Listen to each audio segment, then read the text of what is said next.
What's up guys, how are you doing? Let me hope you're all doing fine. I'm back again with another amazing video. Now, do you know that my strategy also works on Bitcoin and all cryptocurrencies? So today I'm going to share with you the trade that I took with my team on Bitcoin, and it was massive. And of course, I'm still having some running positions on that same setup. And as how I always tell you guys, I always share my signals and setup to my team, as you see right there on the screen. So we took this trade on Bitcoin, and of course we hit TP1, TP2 and TP3.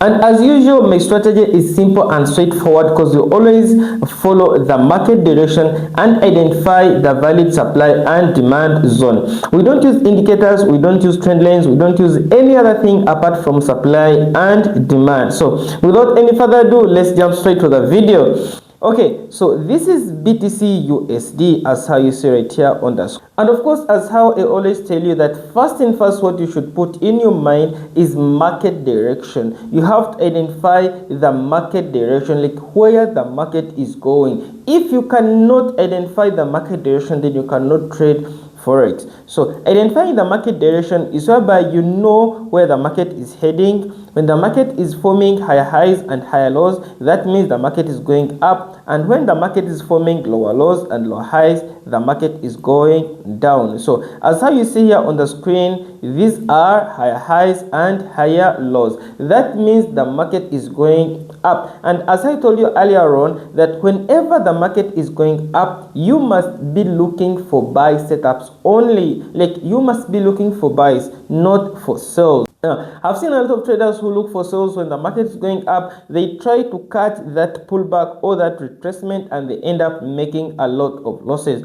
Okay, so this is BTC USD. So first and first, when you open your chart, always do a top-down analysis. What do I mean? First, go to the higher time frame and identify the market direction. Like identifying the market direction, you have to turn to the higher time frame. So let's go to H4 and see where the market was going. And of course, you can use daily time frame or weekly, any that you want to use. Now, on daily time frame, we can see that the market was giving us structures upwards. Like this was a break of structure. That means the market was clearly going up, giving us a break of structure. Okay, so after identifying the break of structure, that means you are now looking for buys. Now you have to turn smaller time frame and look for the setups, because you cannot enter the market using the higher time frame. Like if you're doing your top-down analysis on daily time frame, it doesn't mean that you're going to enter the market on that same time frame. You can turn on lower time frame to look for your possible setups following your strategy and following the account that you're having. Okay, so when we turned on H2, we don't actually see any clear structure. And then when we turn to H1, we can see right here we're having a rally, base rally, a demand zone. And of course, this is the simplest setup that I always use in Super Trades Academy, and I always teach everything to my team. Okay, so the market gave us a rally right here. This is a rally,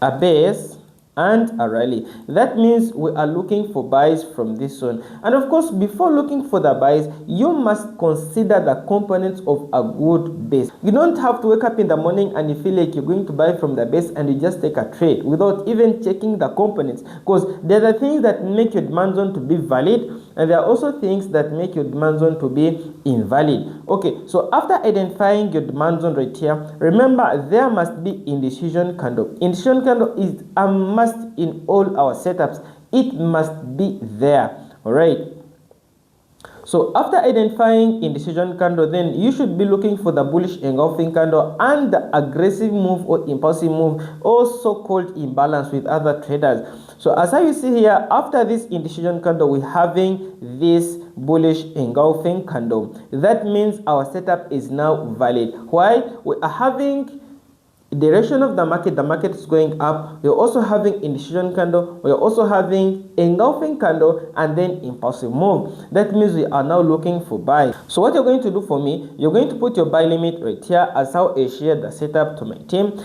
and then you wait for the market to come back to your zone to take the trade. So let us assume that this is our buy limit right here, and then we can go up to 1 to 1 to 20, because my strategy, the market will always give you 1 to 20. It will always give you a lot and a lot of pips. Okay, so right here you see the market did not tap into our zone. It is okay, like you don't need to worry about anything.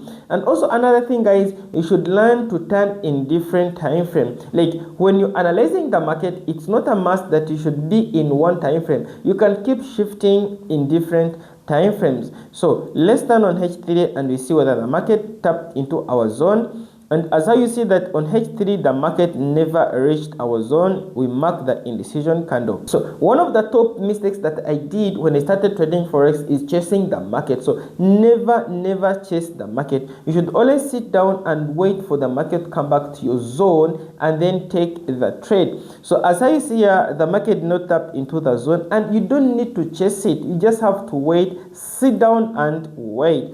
So let's wait and see. I think you see, guys, the market came back to our zone, tapped into our zone with a sniper entry and immediately started going all the way up. Everything was shared with my team, guys. I think you see the evidence. I don't trade alone. And then let's see how the market went. Okay, the market was ranging for some time. And let's see if it actually again went all the way. You have to be patient. Boom. You see what happened, guys? The market later went all the way up, giving you a good risk to reward.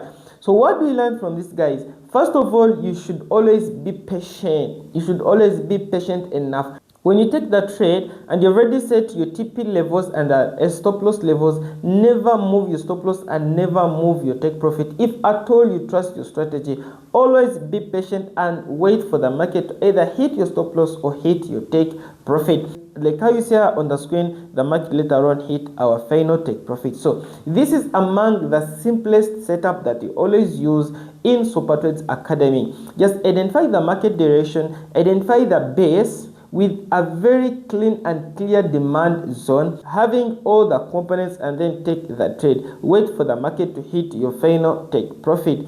And everything is always shared with my team. Well, so if you want to get my updates and whenever I post a video on YouTube and you want to get some of my setups, make sure that you join my free Telegram community. And of course, we also have the upcoming seminar in Mbarara. We are going. You don't need to pay anything. Just prepare yourself, come and join. Like entry is for free. Eats and drinks, everything is for free. So see you there.